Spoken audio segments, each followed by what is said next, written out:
what's going on, you guys? Welcome back to another One Take Wonder. Today is, I forget, because we've been sheltered in place for a long time, I can tell you that today is today. We're trying to do a video a day. I think we're doing pretty good on that, and we'll continue as long as we can. Today is a fun topic. What is the truth about the Safari Snorkel? And we're going to talk about the primary use and do you really need one? If you guys are going out there on a long-term expedition, once we can do that again, and this trip that you've planned is going to have varied terrain, do you first need to invest in a Safari Snorkel before you do any kind of water crossing or anything like that? So we're going to get to that, but by the end of this video, I want us to have a thorough understanding about what this thing actually does. So let's break it down. First of all, you look at the darn thing, and the common wisdom, which happens to be accurate, is dang, as long as that snorkel, that air intake is above the water, my engine is going to continue to get air and I can keep going. So that is a primary use. Water crossings are a primary use of the snorkel, but the fact of the matter is most of the time you're using a snorkel, it has nothing to do with water. And I don't just mean running around the concrete and the pavement and stuff like that. I mean, you're on the trail, you're out there on a trip that you've planned, finding that connection with nature, experiencing some adventure. 80% of the time, the reason you're using the snorkel is twofold. We'll get to water in a second. I'm trying not to ramble, but it's a one-take wonder. I'm trying not to ramble. I'm trying to be concise, and I'm trying to break it down. I'm trying to give a little foreshadowing about what we're talking about so you stay engaged. So you know we're going to get somewhere with this video. We'll get to water crossing. But a secondary use of the snorkel is clean air. There's a lot of dust on the trail. You're following somebody, they're kicking up dust. These BFGoodrich KM3 tires kick up a lot of dust, and down low there's a lot of dust. So you are keeping the snorkel above the dust, and you're trying to introduce more clean air into your engine. Now, mine has an air filter further down the intake, and so it filters the air before it goes into the engine. Some snorkels, this one does not, but some snorkels have a pre-filter before the air even gets in that far. So you're filtering out most of the decontaminants. Let's talk about what this is designed to do. This is designed, I mentioned it doesn't have a pre-filter. This is designed to take in as much air as possible and separate the water from the air.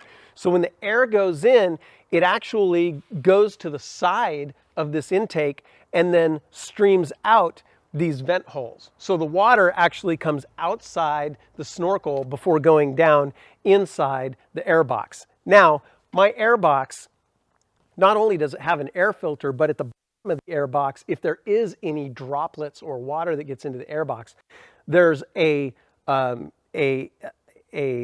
mechanism for separating large chunks of stuff that might get in here, like a stick, and water out the bottom of the air box. And that cleans the air, not only from dust through the dust filter, but from big particulate matter, whether it be water or otherwise, goes out the bottom of the air box. And if you guys didn't know this, on the FZJ80, there is a little box underneath the air cleaner that collects big chunks. You know how I know that? Because after 20 years, I found it. It had big wasps, it had sticks, it had all kinds of stuff throughout the years. So your air box will clean the air prior to it going into the intake manifold. So clean air. Now, the first time that I went to Australia, I got whiplash because I was looking around at all the really awesome rigs. And they all, to me, because I saw Safari Snorkels, look like overland outfitted rigs.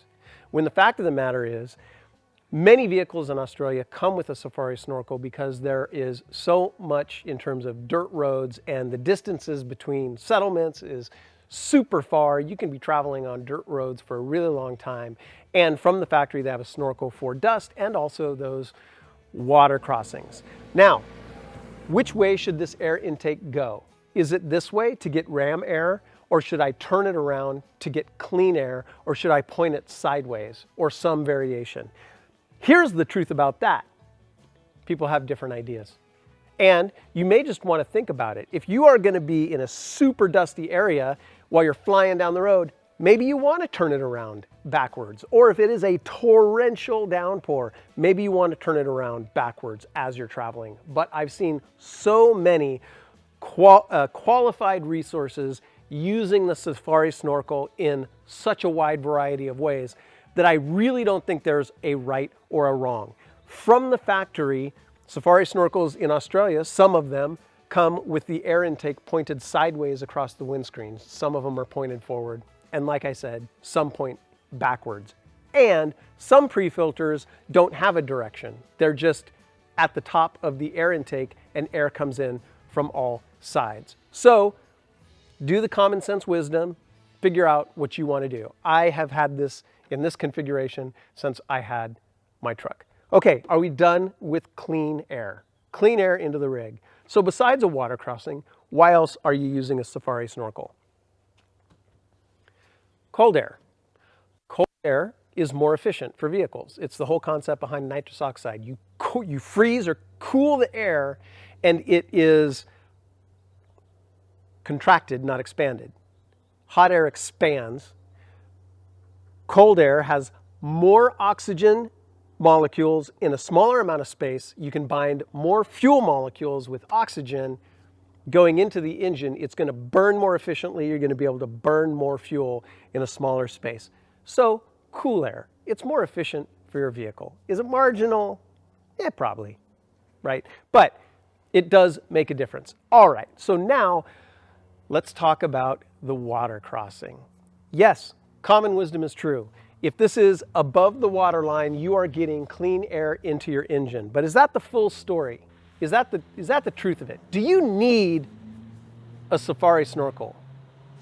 What is the truth about Safari Snorkels? I've been through many water crossings, some of them scary, some of them deeper than I intended. Something just brushed past my leg. I've had a lot of experience in this vehicle in all kinds of different depths of water, moving at all kinds of different rates of speed. My airbox, the top of my airbox is right about here. That's pretty tall if you think about standing in a stream. Okay, here. That's pretty tall if you think about standing in a stream. And the fact of the matter is, below the top of my airbox, this vehicle starts to get buoyant and it starts to float. And that means I don't have a lot of control. And if the water is moving at all, I'm going downstream. That's below the top of my airbox. That's right about here is when I start getting floaty. Now, you can get deeper. I could get this deep and not be floating, but what that means is that the inside of my vehicle is filled with water. I want to do that. Right? You want to keep the water on the outside of your vehicle, and as long as that passenger compartment is dry, you're going to be a little bit floaty. So I start to float right about here. So I do not absolutely need a snorkel because I'm never going to wade through water this deep, and if I do, it's by an accident. Yeah, you see some amazing things on the YouTubes, but do I want to do it? No. Would I plan to do it? No, I wouldn't. Could I do it in an absolute emergency? If I was very skilled, I probably could, yes. But that's not the plan. Most of the time, and for most water crossings, I don't actually need the Safari Snorkel. Why would I get it? Well, it's an added measure of protection. If you have a lot of water sloshing around in your engine compartment, you hit something fast, water sprays up. Well, this clearly is way outside that area of potential water intrusion. So it's an added measure of security. Now that we've touched on water crossings, let's talk about the other things that you can do for water crossing, because a Safari Snorkel is not the full picture. In fact, there are other things I would do first. This isn't a water crossing video. I have another video on how to do a water crossing. I'll link it in the description or try and do it right here. But I will mention this briefly. The first thing I would do is vent the differential and vent your transfer case.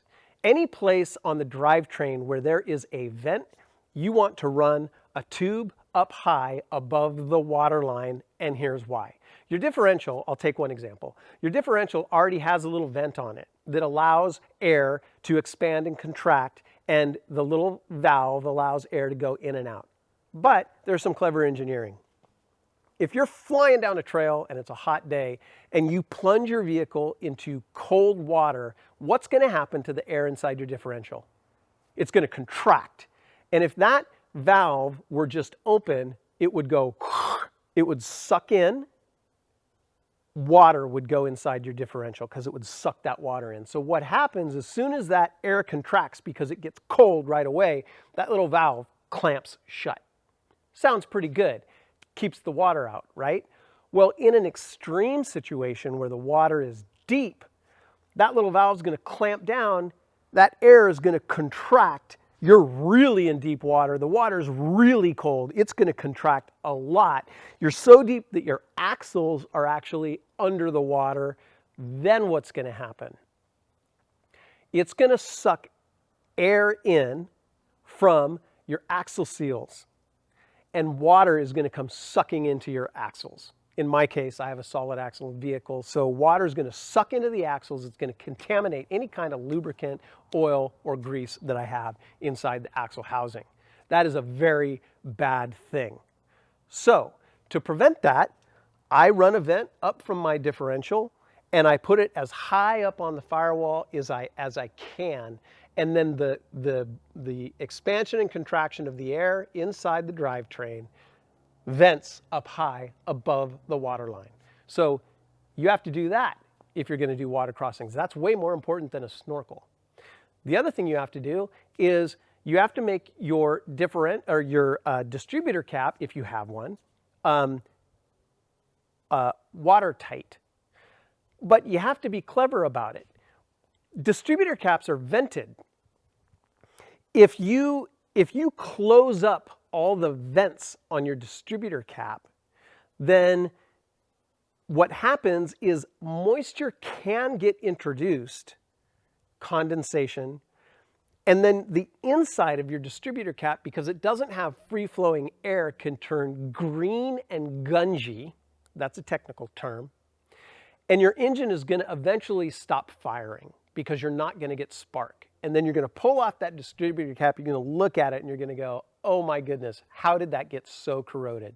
Distributor caps need free-flowing air. So in the process of preparing your distributor for water crossing, you also need to figure out a way to ventilate the distributor without allowing water to the inside. More on that in another video. So those things are actually more important than a snorkel. Then put a snorkel on your list after those other two things are covered.